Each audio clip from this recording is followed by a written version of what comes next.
year's industry briefings that are being laid on by the Midlands branch of the Guild. Last year, these proved very popular, and so this year we are going to continue to run them by Zoom for free and open to the whole of the membership. We have a second one already lined up, so a date for your diaries is Thursday the 4th of March, when we're going to be listening to Neil Shand of the National Beef Association, so more details nearer the time on that. But tonight, we have a gem of a speaker in that we have Nicholas Saphir. I got to do it. I had to do it. I couldn't not do it. We have Nicholas Saphir from the AHDB. There's been a lot written about the AHDB recently, and some of you will have written some of it. But tonight it's the opportunity for us all to hear firsthand Nicholas's views on the issues facing the agricultural and horticultural sectors, and indeed the AHDB, and to give us an update on recent events. We're going to follow Nicholas's talk with a Q&A session. So please, if you've got any questions, if you could type them down into the chat box down the side, and we'll go through them afterwards. So really, without further ado, I'm going to hand over to you, Nicholas, to introduce yourself and tell us your thoughts. Okay, thanks, Rachel. I mean, some of you know me, and some of you will probably be bored with what I'm going to say, but I'll try and give you as fast an overview as I can of the world as I see it. But very brief introduction. Well, an introduction. It may not be brief, but introduction to me. I'm a lawyer. I went into the family fruit and vegetable business many years ago, developed it into a public company in food processing and farming, farmed in Southern Africa, in South America, in Europe and in the UK, and sold the business in '92 and ran the international businesses for the acquirer for 5 years. I then took a break and wrote a book for private circulation on the future of British agriculture. Did a few other things, like wrote a paper with John Marsh, Professor Marsh of Reading, for the government, and a paper on the future of food distribution, particularly in the southeast of England. And then I ran the Organic Milk Producers Cooperative as executive chairman for 18 years, and built that into what I guess now is the second largest dedicated organic milk cooperative in the world, with exports of infant formula products to Australasia and China, butter fats, cheese to America, and products, particularly powders, into Europe. While all that was going on, and I still have an investment in Spain, as I said, in farming. I'm not hands-on farming anymore, and also in probably the longest startup in the world that is invested in the extraction of polyphenols from apples, health benefit polyphenols. We've got a wonderful variety we've bred. We've got a fantastic extraction process. Now we need a market. So interesting, very interesting. While all that was going on, I have had a parallel life in terms of government. I chaired an organisation called the Central Council for Agricultural Horticultural Cooperation, which was, in the old days, was responsible for government funding for cooperatives. I started Food from Britain for the government and developed that for 5 years. I was chairman of the Agricultural Forum and president of the Fresh Produce Consortium, and one or two other things. So a pretty full-on agricultural and horticultural experience, both in terms of governmental activity, but also in terms of commercial, and was about to retire. Gave notice I was retiring from OMSCO, the Organic Milk Producers, and was about to take semi-retirement and actually have the initial draft for a book, which I will not talk about, but it's related to agriculture, when I was asked if I would like to come in and chair AHDB. And a summary of why I contemplated that. First of all, I was a levy payer and a user. I didn't know much about AHDB. I used a couple of its services, particularly on exports. But I do have a fundamental view that at a time particularly of enormous pressures, which are about to come right across the board, and also at a time when government is clearly going to increasingly withdraw from the commercial support for agriculture and horticulture. There is an absolute need for a central organisation that can deal with investment for producers and growers in areas where the commercial world will not choose to operate. So whether that be research and development, whether that be knowledge exchange, whether that be marketing in terms of promotion, all of those activities. And there's only one organisation that is actually deputed to do that, which is AHDB. So I willingly said yes, and in April I arrived at AHDB.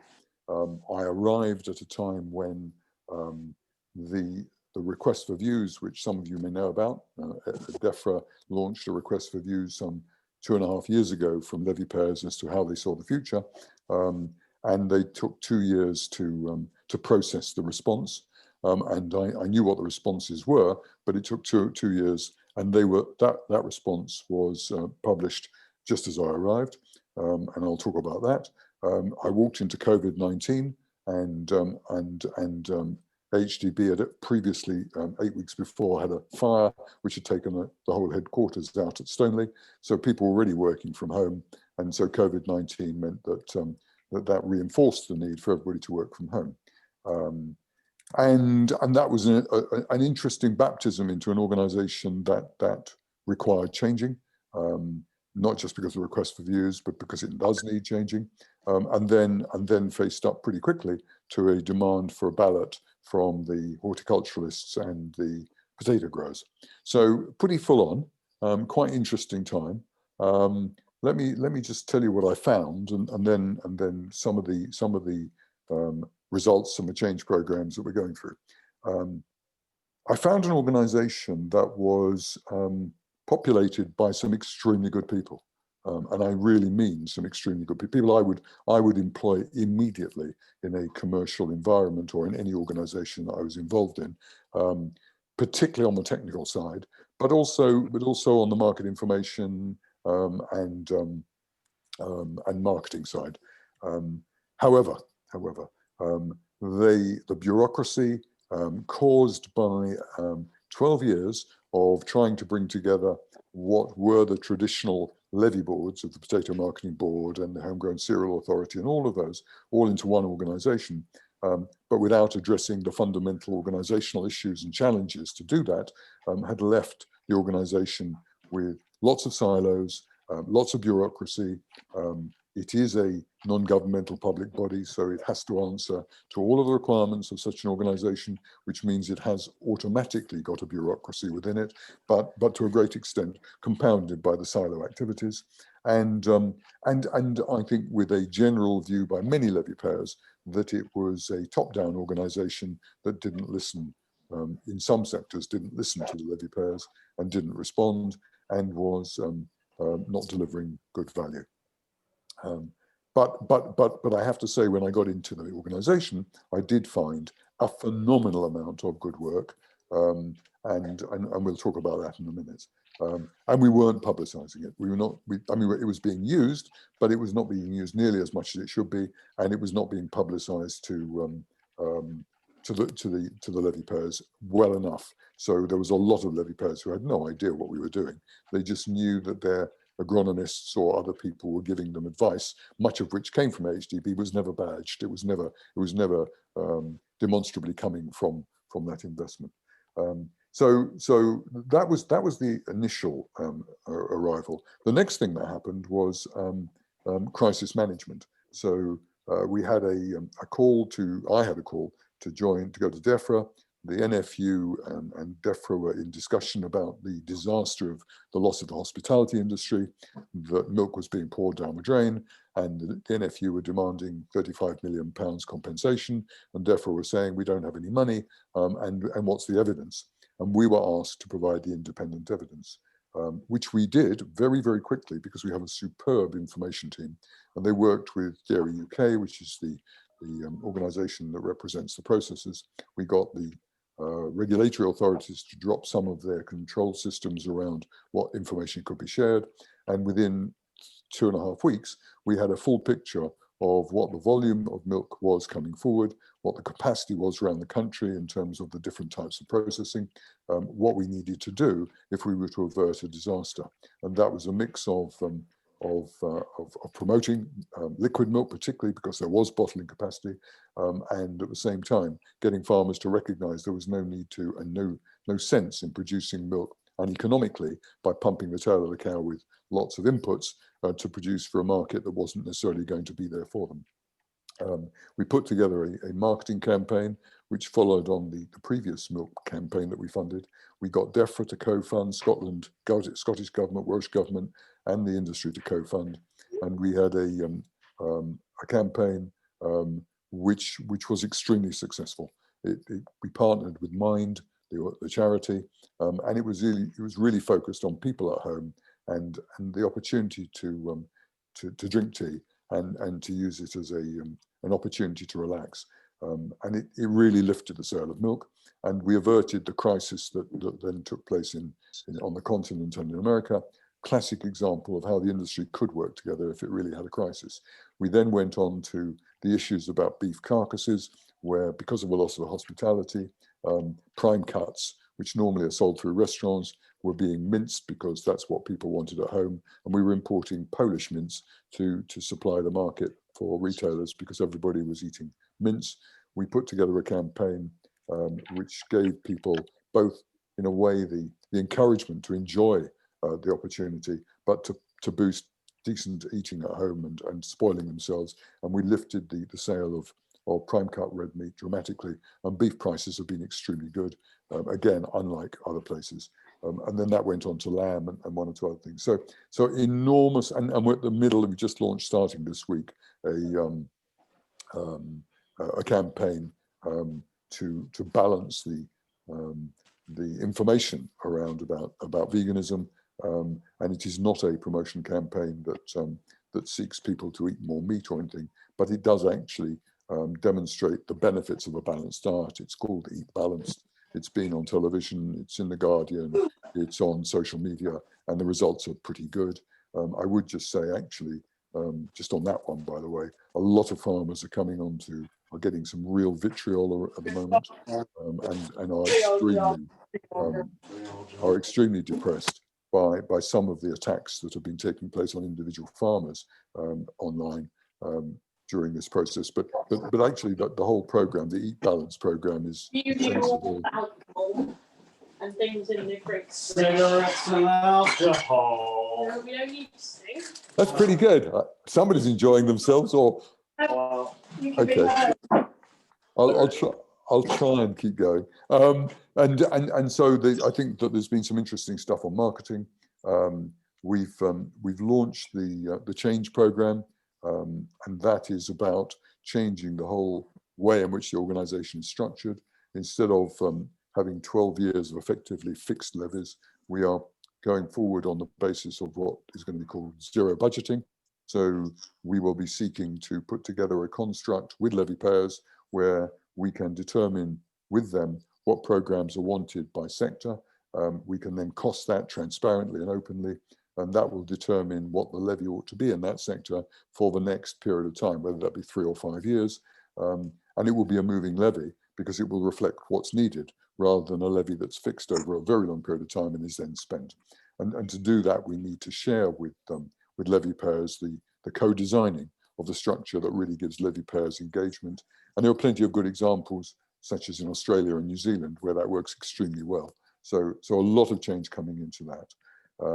We on the productivity and the farm side, we already have a large number of demonstration strategic farms, some in partnership with Leaf.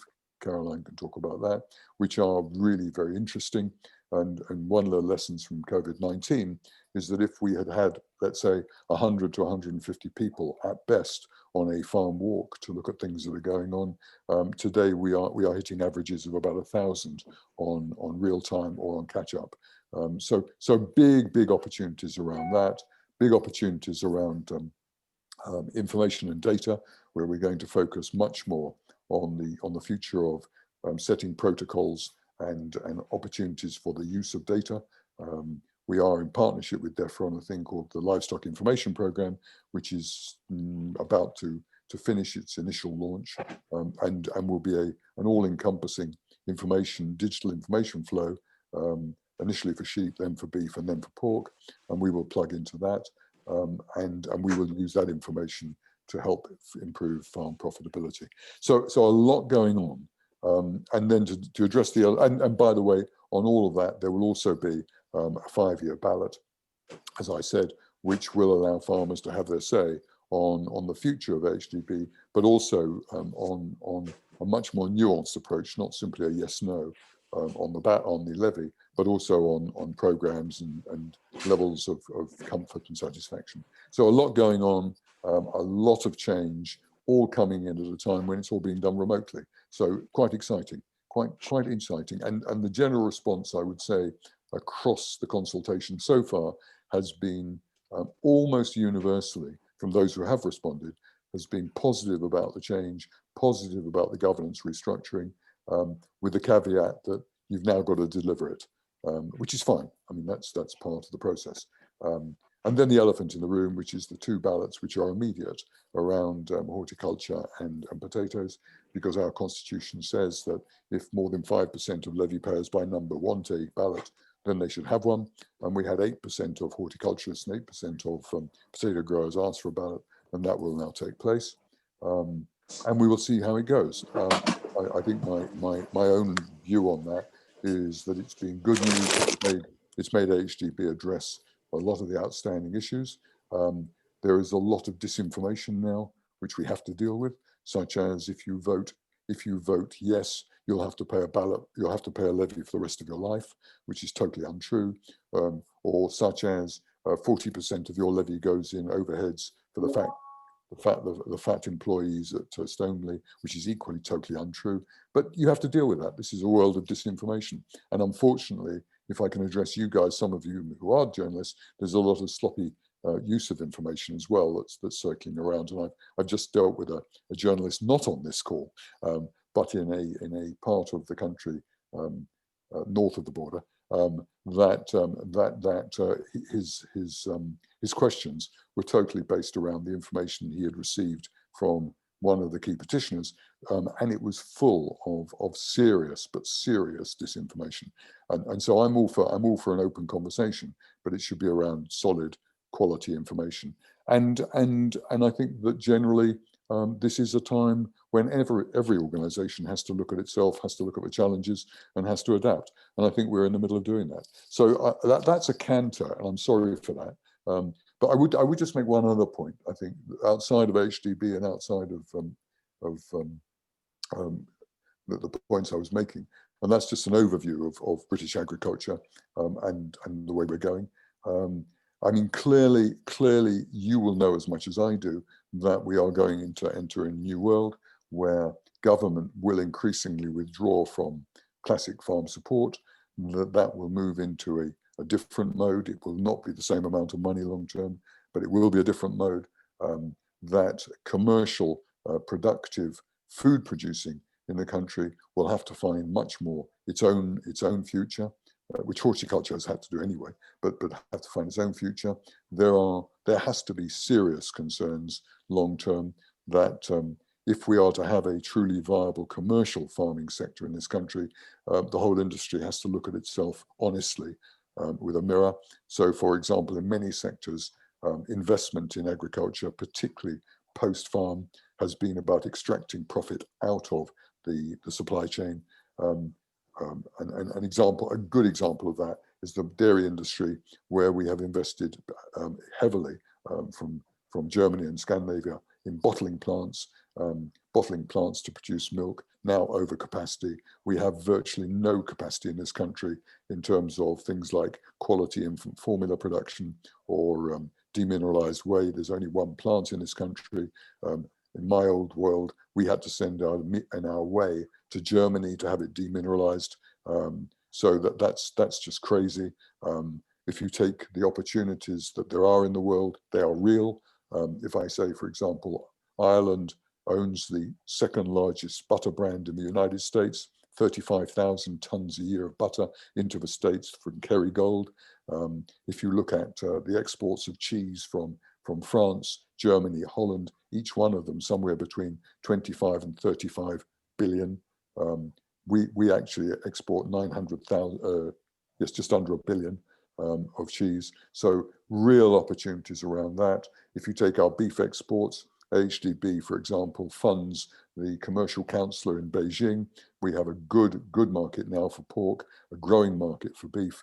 And if I look at our competitors, and that's another interesting conversation, for example, the Americans, USDA, USTR, have agricultural councillors in every major market in the world. The French, the Germans have commercial councillors representing agriculture in most markets.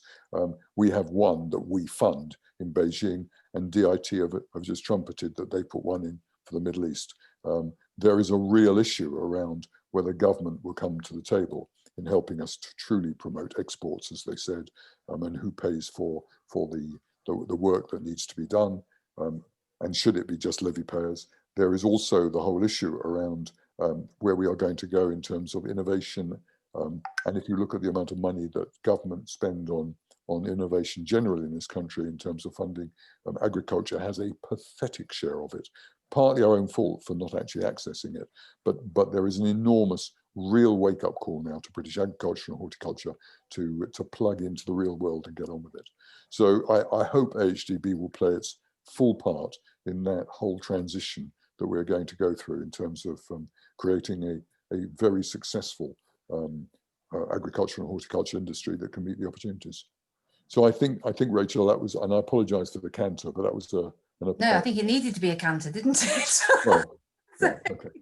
No, that's brilliant. Thank you, Nicholas. There are questions cantering in as well, so I'm going to start picking questions off straight away so that we can make the most of our time here. So Mike Gooding asks, Nicholas, with the different needs of the different sectors, is it inevitable that their interests and ensuring value for their levy can only be served by separating the sectors and not a central resource serving all?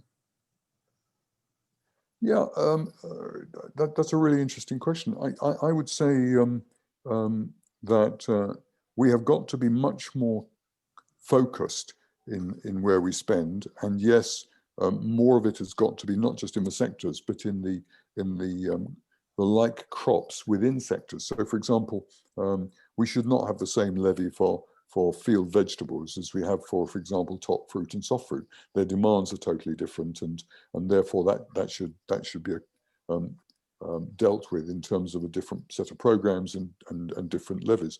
But I would say that actually one of the biggest challenges we face is how do you deal with that at the same time when many of the challenges agriculture and horticulture are going to face are going to be common challenges. So it would be potty to think that you divide up sectors, and issues like water, soils, energy, lack of chemical inputs, all of those things should be dealt with sector by sector when there's such commonality. So I think one of the issues around the consultation is how do you create a structure that deals with real focus on sectors, real answerability to sectors, but still allows for these cross-sector activities to take place where there's value in them. Okay, hopefully that's sorted that for Mike. Another one from Cedric Porter. How do you think government would view no votes by the horticulture and potato sectors? Could it see it as a reluctance amongst farmers to fund R&D and other services and act accordingly? Yeah, okay. Look, I can't speak for George Eustace or Victoria Prentice. I really can't. I mean, I talk to them, but I can't speak for them. The craziness of this current structure is that everybody will vote, and remember, it's one levy payer, one vote. So you've got, we've got levy payers one levy payer spends over £500,000 with us, and he has one vote. And I know he will vote yes, but that doesn't give me comfort. So what will the result of the vote be? Will it be, for example, and by the way, there's no hurdle about the number of people who have got to vote as a percentage before you have I mean, if we haven't learned lessons from Scottish independence and from referendum and from Trump, then I think we're crazy. But all this was constructed beforehand. So you could end up with a 35% turnout determining the future of the industry. So I think, but the way it works is that once we have the results, ministers will get those results and will then opine. They'll decide what to do. Now, let's assume for the minute that you end up with a narrow margin, and this is a big assumption, a narrow margin, either yes or no. If it's yes, it's simple. If it's no, what do they do about it? If it's a comparatively small margin on only a 40% turnout, what do they do about it? If when you actually look at the granulation, you find that 60% or 70% of the large levy payers by value, i.e. probably somewhere around that point, 70% of the value of the levy votes yes, but the numbers say that the preponderance is small levy payers who are voting no. So I think it's extremely difficult to actually determine how they will react, except to say two things. One is there has to be, if you were in government, a reluctance to wind up AHDB in any form because the unintended consequences are enormous. How do you deal with all of the contracts for research and developments that are outstanding? How do you deal with the number of employees that have to be made redundant? How do you deal with all of those issues around which AHDB have paid for, but you could argue a government responsibility, such as some of the research and development work on minor crop usage? My guess is, and this is not for publishing, I mean it, but it's a personal guess. My guess is that if they had to have a negative approach to the whole thing, they'd wipe their hands of horticulture and potatoes. They'd say if the industry can't be bothered to even pay its own way through and contribute with a levy, then that's a clear example of how the industry thinks, and there is no way we'll support it because DEFRA's got a 30% cut in its budget. And it's not going to actually start putting money in to replace things like that. So I think we're in very dangerous territory. I've heard, for example, one of the largest ornamental growers, for which we are also responsible, say to me, my biggest fear is not actually a no vote resulting in no AHDB, but a no vote signaling to government that actually they don't even have to bother about our industry anymore. And horticulture has languished for a long time without government's help, and so there is no reason why I see that reversing. So I think we're in dangerous territory. Debbie Beaton has a question, which is perhaps you covered a lot of it in what you've just said there, but I'll see if there's anything else you want to add. How do you square the objectives and vision of government with those of levy payers when often they are diametrically opposed? Sort of cover that already. Well, I mean, all I would say is, I think the expression is "smell the coffee." I mean, I think that I quite like that one. I think the answer is we're going to enter a world in which, to a great extent, we're on our own. I mean, we've got to plug in wherever we can, but if we expect government to support British agriculture and horticulture commercially in the long term, I think we're going to be very disappointed. I think there'll be plenty of noise, plenty of support, and some actual support for the public goods, whatever that may mean, and I think we can all define that, and I think that's good and right and proper. But when it comes to the commercial reality, I think government, and remember, DEFRA does not have the power it used to have. I mean, MAF was quite powerful. DEFRA has little power in government. DEFRA's function is to make sure that the public is satisfied and that there's food on the table at a reasonable price. So, there is no government in this country of either colour that is going to vote for higher food prices. So you can't expect them to protect British agriculture. There is no government in this country that's going to put money into the commercial side of agriculture when it's being screamed at by all sorts of sectors. So I just think we just to get on and do our thing. We've got to do our own thing. Thank you. One on exports now. JP Garnier asks, as one who was previously involved with exports and AHDB and looking forward to the new, more export-focused agenda, how are you planning to remedy the very wide discrepancy in export funding from the strong investment from the beef and lamb sector to the minimal input of the dairy and arable sectors and nil from horticulture? Okay. That's a wider question, and if I can also, I'm just having a quick look through, there's an interesting one as well which comes into it, which Caroline on Brown Britain and what went wrong with food from Britain. which is all part of the same thing. I think that there are several issues in that. One is by culture, we are not an exporting country. You know, I mean, I go beyond agriculture. There's a very interesting book written on the decline of British industry and why, in fact, we failed to maintain exports. And I think in British agriculture, I could bang on for a long time around why this has happened, and it goes back to the reform of the Corn Laws and the whole attitude to food and ports and everything in this country. So we are not exporters by nature. We tend to export when we have to because there's a surplus. We have to change that culture. That's the first thing. And one of the reasons for changing the culture is because if we're going to keep the home market honest, then we better know what global markets can provide. And that's why I started exporting with the organic milk suppliers, because we were making far more money by exports than we were in the home market. So we have to do that.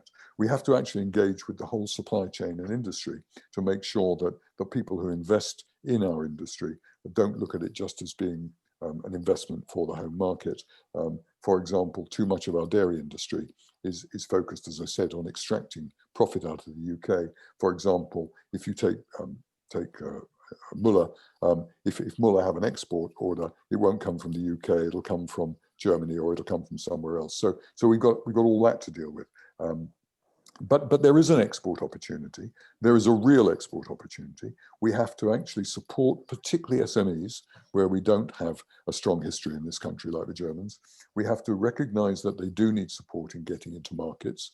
And I think that the Beijing example for the pork industry has been really an eye-opener. And the same is true on some of the work in the Middle East. So I think we can do all of that, and I think that will change things. Will it dramatically change us from being a country that imports 43 billion of food and drink and only exports 23 billion? No, but it will actually start. We will actually turn that corner, I'm pretty sure, within the next 5 to 10 years, partly because people are beginning to address those issues and beginning to talk about it. And I think that if I go back to Caroline's question about food from Britain, I think there are two lessons to be learned. One was that the timing was wrong. I mean, it's my fault. I promoted it to government and I got government to buy it. But at that time, people were just not interested. I mean, we did export, we did quite well, but also it required totally being funded by voluntary levy by the industry. And the industry, good that they were, did not actually recognize in the long term, and this is way past the end of my chairmanship, said that they would not carry on unless government co-funded, and government didn't co-fund. And all the arguments about Saphir of France and CMA of Germany and all of the co-funding by the Americans didn't resonate. So I think that it's really important. There was a call by Minette on behalf of the NFU a few weeks ago that government ought to match fund levy payers' money on exports, which is currently £8 million. We spend about £8 million a year on promoting exports. The government should actually co-fund that. And I think that's a really good argument, and we will keep on promoting it. But the answer is, food from Britain, I don't think failed, because as I said to, I was 10 years gone by then. But as I said to government at the time, you'll end up having to recreate it. And that's what they've done by pushing it into AHDB. So we need an organisation. If you look at the Irish, Borbia is just phenomenal. But I think it's 3 out of every €1 that Borbia have is provided by government. So I think that there's a lot of interesting conversations to take place. I'm actually pretty optimistic that we will at least put another 5 billion into exports over the next 5 to 10 years. And that's meaningful. You know, it may not match the Germans, but it's meaningful. Thank you. Next one from Tim Price. Nicholas, as you say, lots of great work going on at the AHDB, but many farmers are not aware of it. How do you get the messages over to levy payers? Yeah, really good question. I think, first of all, I'll look inwardly. I think we are awful at communicating. I think we're very good at marketing. I think some of the stuff we're doing is stunning. But in terms of publicizing ourselves, we are awful. We don't even brand a lot of our work. So when people actually use our work, they don't know it's us. And for example, a lot of users rely on on advisors, whether they be vets or whether they be agronomists, who do use our information and our outcomes, and they think that it comes almost free because, well, it doesn't come free. You have to pay the advisor, but the advisor got it. So we've got a lot of work to do in improving our own communication. That's point one. Point two, it's a structural question. How do you engage levy payers in the creation, formation of programs?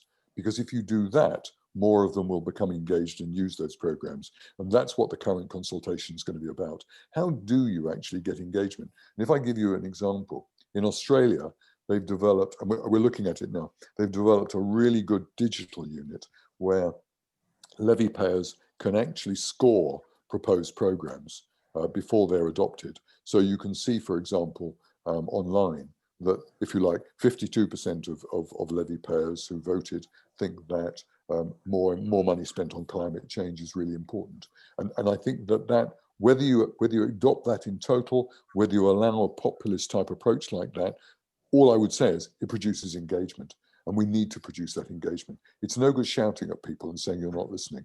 We have to actually find structures where people want to engage. Thank you. The next one from Brian H. And I'm sorry, I don't know Brian H's surname. Nicholas, can you talk us through how the ballot process will proceed? I understand that the outcome will not be directly based on a majority one way or the other, and it will be for the minister to decide what happens. I also wondered if the results will be broken down by region. Yeah, okay. So I think I've answered much of that. I think, but I would say that we have to employ an independent company to do the ballot. We're not allowed to do it internally, and we've done that. How much information will be available and how much will be public, we're not sure. I'm hoping it will be extremely granular. I'm hoping we'll see it by region. I'm hoping we'll see it by crop. I hope we will see it by levy payer size, but we can't determine that. And I think what will be the outcome from a minister's decision, as I said, I don't know, but I would hate to be making that decision if it's a fairly narrow vote. Okay. One from Spence Gunn. Nicholas, I know you have recently come to this, but do you feel AHDB owes the horticulture and potato sectors some form of apology that things have been allowed to get to the point where growers have become so disillusioned that they've called a ballot, despite these industries repeatedly trying to get AHDB to recognise, almost since the previously independent bodies were merged, many of the concerns now finally being discussed? No, look, I mean, that's a really philosophical question about apologies, and I'm not going to enter that debate. Who apologizes for what? Does a current administration apologize for the errors of previous administrations? I'm not going to enter into that one. All I would say, and by the way, I think that do not assume that the majority of horticulturalists and potato growers feel that way. I mean, that's an assumption because you're listening to a lot of loud voices, which may or may not be right. I think that in all the conversations I've had, I think that there is quite a lot of very positive comment about the work that has been done by HDB, by those who have used the work to their benefit. I mean, as I said, I have a lot of conversations now, both with individuals and companies and groups who say, actually, the work has been really pretty critical, but you don't communicate it and you don't engage us, and those are the big issues. So I'm not going to apologise at all. I am going to say I think there's some extremely good stuff there, but we have to learn and we have to change. So I think that if there's been 12 years, as the questioner portrays it, 12 years of not listening, 12 years of not responding, well, we are now, and if that is an apology, then take it as an apology. But I think that what I would say is, let's engage and let's make this change program real. And if you vote yes, it's a vote for change. And if you vote no, then ministers may just terminate and turn off. Mm-hmm. Michael Bunny asks, if horticultural support dropped completely, what happens to a policy on healthy eating? Well, look, I mean, I believe, and this is a very delicate conversation to be held with the animal protein industry, but the reality is that the future is plant-based. I mean, I'm not saying that there will be no animal protein consumed, because that would be crazy, and there will be, and there'll be good animal protein production, whether it be naturally by grazing or new technologies. So I'm not saying that, but horticulture has its future. I mean, it's really got a wonderful future, and I think it will be a better future if we can maintain that engagement and collective investment in things like minor crop usage of chemicals, changes in IPM, the better use of water, the better use of that. And by the way, interestingly, I had a conversation with a very large horticulturalist this morning who said to me, I know we've constantly said before, we're not interested in you helping us with marketing because we're all directly involved with our customers and we know what we're doing. I think, she said, that there is a really important opportunity here in two areas. One is we do believe that that reputational support for British agriculture and horticulture is pretty important, because we are going to have to work to differential standards, high standards. We need to get that message out, and therefore we need somebody to do that. And the other thing is, I think there are export opportunities. And one Lincolnshire grower said to me last week, I know we said we don't want any marketing support, but I've got a £20 million opportunity a year in America for one product, and I can't get phytosanitary clearance, whereas the Dutch have. Could you please do it for me, because you've got the people who can do it. So I think there's a lot of opportunity there we'll lose. And I think that there's a great opportunity for the whole of horticulture if we can just get it going. Okay. Mike Gooding has another question. Mike Gooding, do you want to just unmute yourself and ask it then? Thanks, Rachel. And Nicholas, thank you for your presentation this evening. It's been a really interesting discussion. I'm particularly struck by the comments you made about government's attitude to us as a trading nation, and in a very real example, as a lamb exporter. Before Christmas, we were doing everything by database and digitally, and now we have to produce hard copy wet signature certificates to send with the lorry driver. So we've taken a massive retrograde step post Brexit. And it's just not fit for purpose for the 21st century. When you were chairman of OMSCO, you very kindly invited me to a lunch in Westminster where we spoke to some politicians about export trade and the need for export trade. And, you know, the overwhelming memory I have of that meeting was the lack of true understanding about trading dynamics from the politicians in the room. So I'm really interested that you said that agriculture is just going to have to do it itself and it cannot rely on government support. There is a huge, I think, belief in government that we've just got to turn up around the world and wave a Union Jack and people will place orders with us. And for those of us who trade, we know that's just not the case. Certainly in lamb, you find wherever you go in the world, there's a Kiwi or an Aussie already doing a very good job when we turn up there. So if this government mindset about us as a trading nation is so critical, and from the tone of what you've said could be so undermining to agriculture, what percentage of AHDB time and effort needs to go into, if you like, lobbying government and trying to influence government thinking and policy, as opposed to the percentage that goes into trying to promote the products? Right, okay. I mean, interesting, Mike, wasn't it? I mean, I didn't realise you were on the call.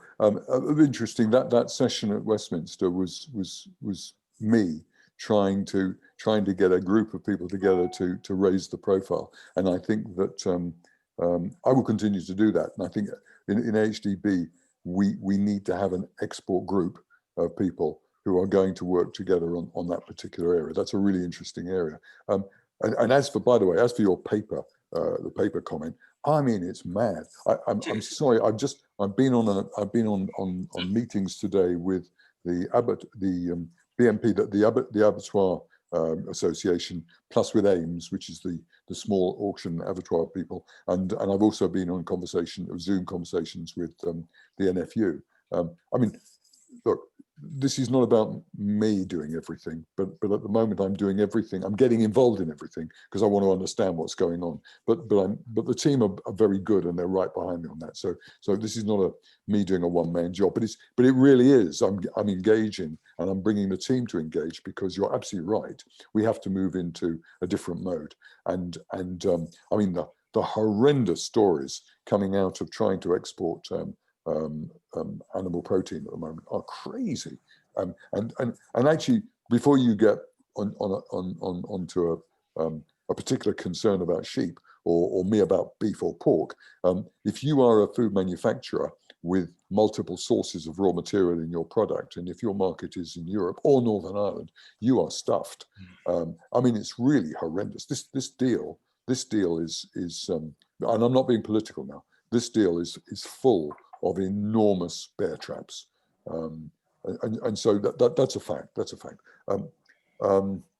So where are we on that conversation? And I guess it's not a particularly private conversation. Conversation with the NFU is, look, we are not a lobbying organisation. We must not be a lobbying organisation, because we have to remain independent. Our job is to produce evidence. So I don't know if I said this earlier on to you, because I've said it twice today already, but we did a survey before Brexit at the request of the industry to look at preparedness and whether people were prepared.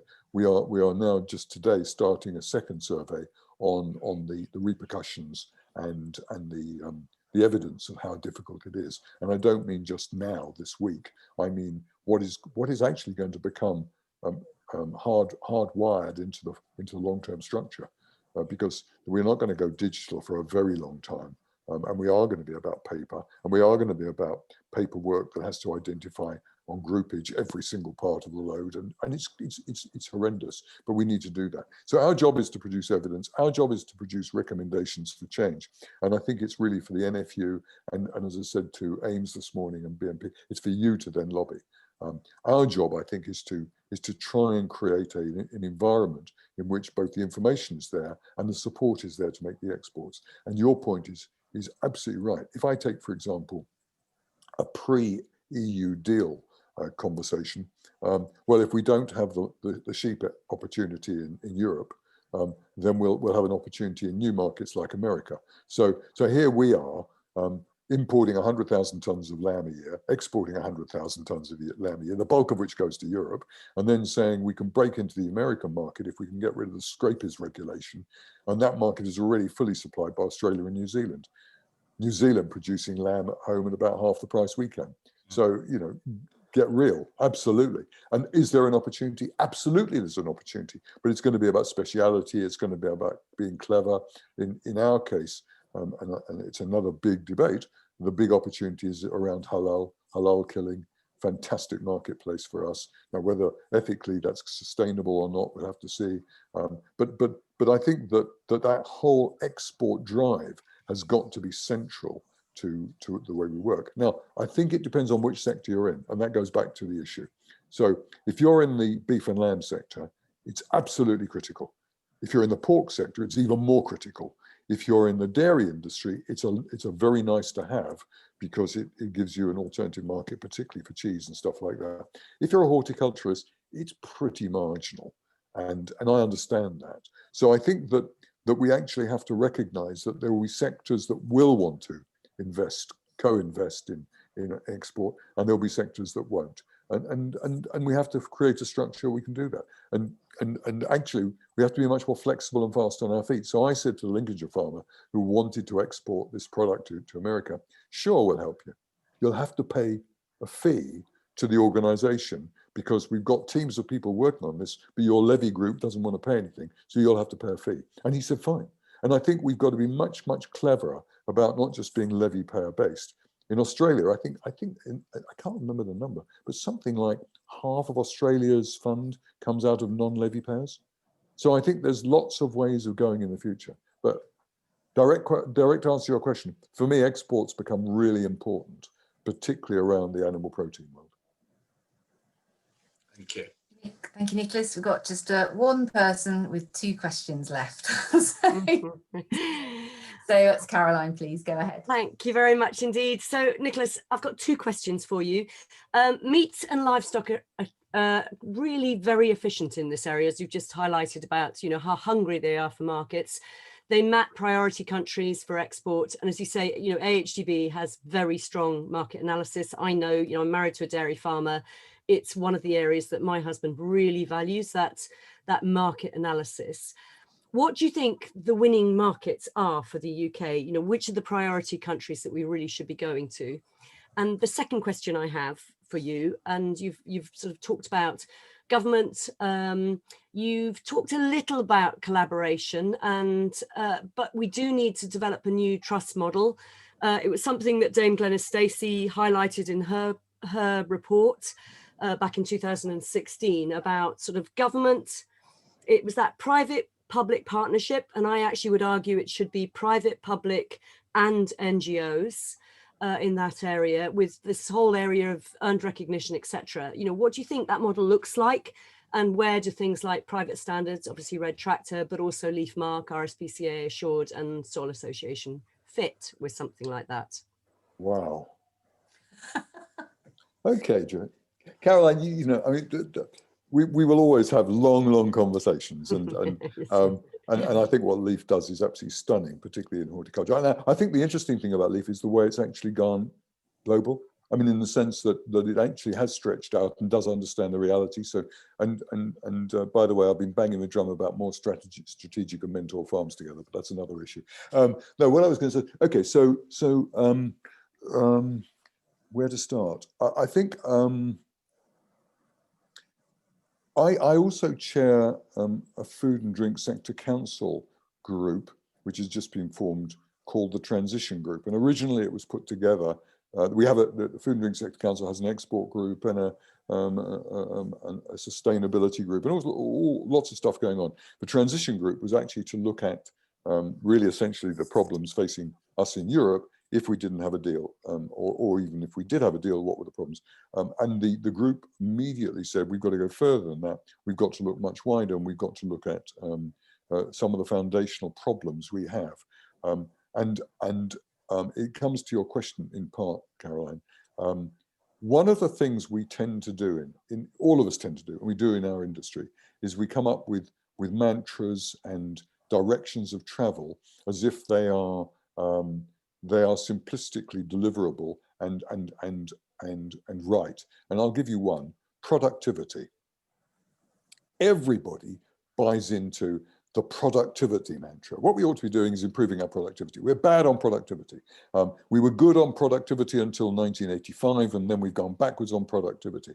And I say, but productivity of what? For what? What's our competitive advantage, and should we not be backing that competitive advantage rather than just putting a shotgun out and saying productivity? So should we be spending a lot of money doing things like, if you like, going back to your question, developing markets in general rather than being very specific about which markets are the right markets and how are we going to actually focus? And I would say that it's not just about I mean, it's not about being prescriptive, but let's look at some of the obvious ones. Before I come on to exports, if you take horticulture, the world you know fully, look at the imports that we make, not of out of season fruit, vegetables and protected crops, but in season. Why do we do that? Where do we have a competitive disadvantage? Actually, in many areas, we don't have a competitive disadvantage. We just haven't really addressed the issue, and we haven't actually backed the investments and the opportunities in those areas. If we look at for example, the sheep industry, the lamb industry, we import 100,000 tons of New Zealand prime cuts, legs and prime cuts. And New Zealand sell their fat cuts to, for example, the Pacific Islanders, and we export carcass largely to Europe or to wherever.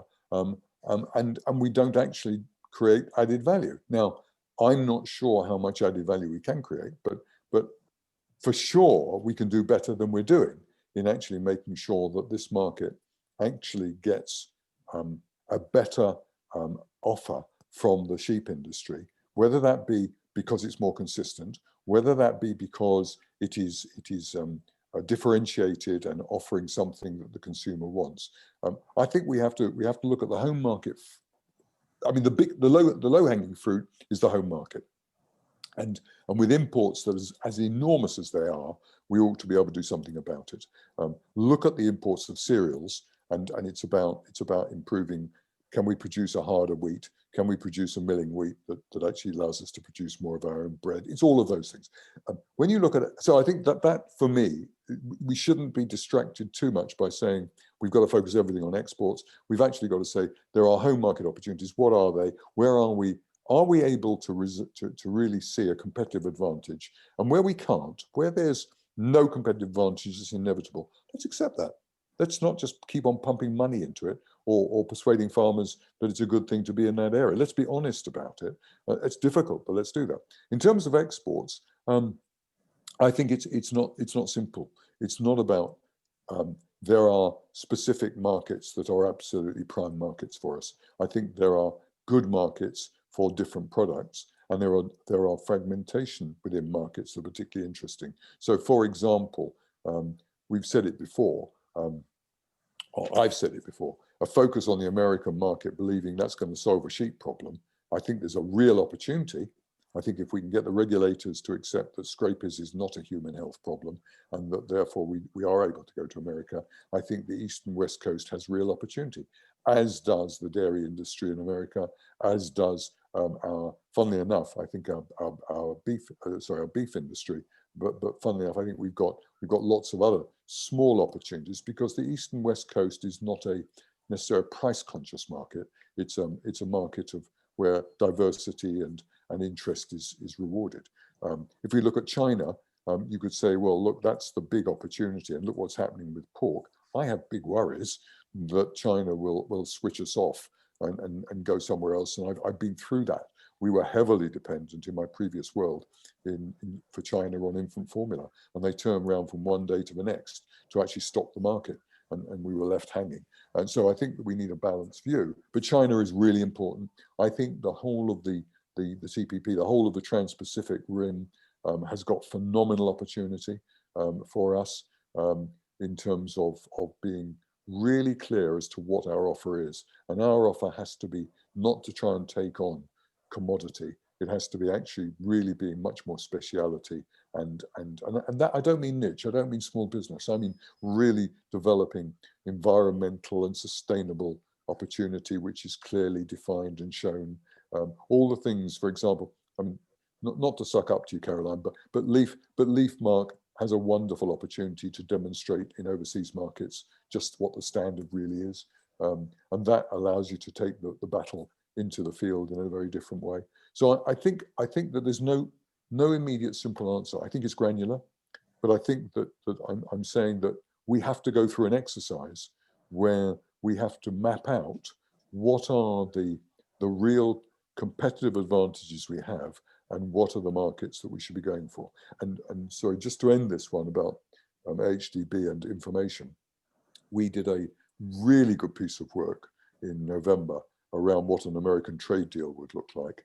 And we actually published that privately to the meat industry, to the dairy industry, and to the pork industry. And it came up with a surprisingly different answer to the one that everybody was expecting.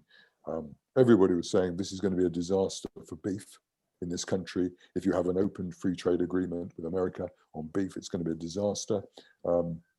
Actually, it wouldn't, for a whole lot of reasons I can go into. The disaster would be for the pig industry, because actually their cost of feeding pigs is so low compared with ours. But on the other hand, there was big opportunities in America for a variety of products. So I think information is absolutely key, and we've got to be much faster at using that. The other point I haven't made in all this is about big data, and big data is going to produce phenomenal amounts of opportunity for better analysis. And we've got to, as AHDB, get really into that world. But not a full answer, but a long answer. And can I give, can I just quick answer to Liz on something? Yes, I'm feeding hay at the moment to my Exmoor ponies for the first time. Thank you, Nicholas. Well, it's 7:05, and I think I'd like to thank you on behalf of everyone here on giving us so much information across so many aspects of the AHDB and everything really. I'm very glad we've recorded it because I think I'm going to need to listen to it again. So thank you very much, Nicholas, for giving up your time this evening and providing, letting us bombard you with all those questions and you know, giving us such a lot of information for us to all go away and think about or do further research on. So I think if we could all show our appreciation in the new normal way of lifting our hands in front of the screen so that we can clap. So thank you very much. Thank you for the questions. It was fun. It was fun. And thank you everyone for coming. Thanks. Okay. Bye-bye. Okay. Good night.